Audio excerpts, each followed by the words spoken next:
In this video, we will talk about materials you'll need to crochet and what is best for beginners. First of all, you'll need yarn. There is many different sorts of yarn. Some is better for beginners and some is not. Let me explain you why. I am right now crocheting a basket out of garden twine, and this is a very sturdy material, and it even hurts your fingers because you have to pull really hard, and it's very rough. So this is not, if you're not, comfortable with your stitches, then this is really not so easy. Same with super fluffy stuff like this mohair yarn. It's actually real pretty, right? With the colors of the rainbow. I wanted to make wrist warmers for myself, but haven't gotten around to do it just yet. But actually this is really tricky to see the stitches with, also is very thin. Same with other textured yarns, like these two. They are like twisted together several colors. So it's actually very, first of all, it's confusing to see your stitches, and second, if you see, you can twist it around and then you have 3 single strands, which will be really tricky because you'll end up poking through the yarn instead of grabbing it in total. And if you're new to crocheting, this can drive you nuts. There is lovely yarns like this. I don't know how to call it, but you have a more raw part to the yarn where it's not twisted as hard, and then thinner parts. And again, this makes crocheting not so easy because you won't be able to see real good where to go, where to put your needle. The thinner the thread, the longer your work will take, the slower your height or your pattern will build up.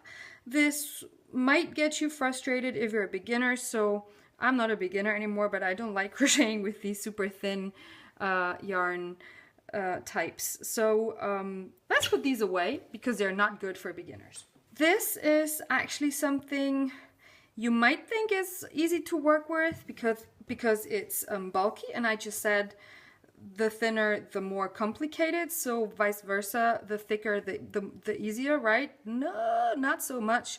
This is a textile yarn, and again, you need a lot of strength to work with it, and a very thick hook. So maybe for your very first project, don't use this. Even though, like my friend Gloria asked to crochet a basket, this is wonderful for baskets because they will get very sturdy, washable. So what do we have here? These are my favorite yarns to work with. This is actually my favorite. I use this, the brand is Katja and the type is Tirol. I use this for all the hats, all the winter hats I am making for myself or for friends. It comes in many lovely colors, and it is 60% acrylic and 40% wool, which is a very nice combination. And you use a 4.5 or 5 millimeter crochet hook. That's a 7 and an 8 in the US, and also in the US crochet hooks letters contrary to the numbers in Germany. Try to never throw away the banderole because it gives you so many good details, like how to wash the piece you crocheted with it. There is the color and the number. It comes from the dyeing pot. Like if you crochet a sweater and you need many balls of yarn, then you have to make sure to get them all with the same number, so the color won't be different during your project. Also, it tells you how long this yarn is in meters and yards. and it gives you here directions to a gauge. I don't know how to pronounce that. This is my boshi. This is a yarn very often used for crocheting winter hats. It's a little bit thicker than this one.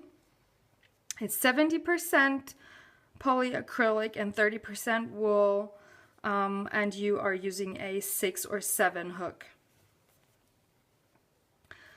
Now if I touch these, this is with a higher wool percentage is way softer than the other one. This is extra fluff and soft because it has cashmere in it. 10%, 70% merino wool, and some microfiber, 20%. This is a super thin one. I am planning to crochet a baby hat for a darling colleague of mine who just got her baby, her first daughter.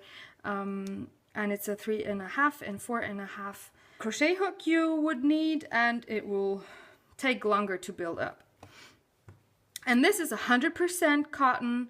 It even says school yarn. This is German. And this is, I think it's called mercerized or something like that. There is no fluff because it's 100% cotton. And you can see stitches very clearly with this one. And I am often making baby hats and baby booties out of that because no itch. Sometimes these things, I think they can itch and they can make you sweat, but that is really comfortable. In the beginning I bought a set. You can see all those colorful ones, they come out of one set. And this way, whenever the crocheting fever hits me, I can just start crocheting because I have a little stash of wool at home. The super small ones or the super big ones, they're not in packages. So yeah, you just buy them separately. These with ergonomic handles are way more comfortable to crochet with than the metal ones.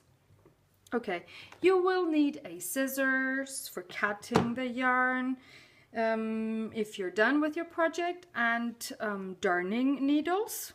Pay attention to have a big eye of the needle so you know the wool will fit through. Depending on the pattern you are following, you might need a measuring tape, and sometimes I think it's handy if you have stitch markers at hand to mark certain parts in your work, so to see better. In the beginning, this is especially very helpful. You could also use a piece of yarn of another color to mark your stitches, but they don't cost much and they are really handy. All right, that's it for today. Happy crocheting! See you next time!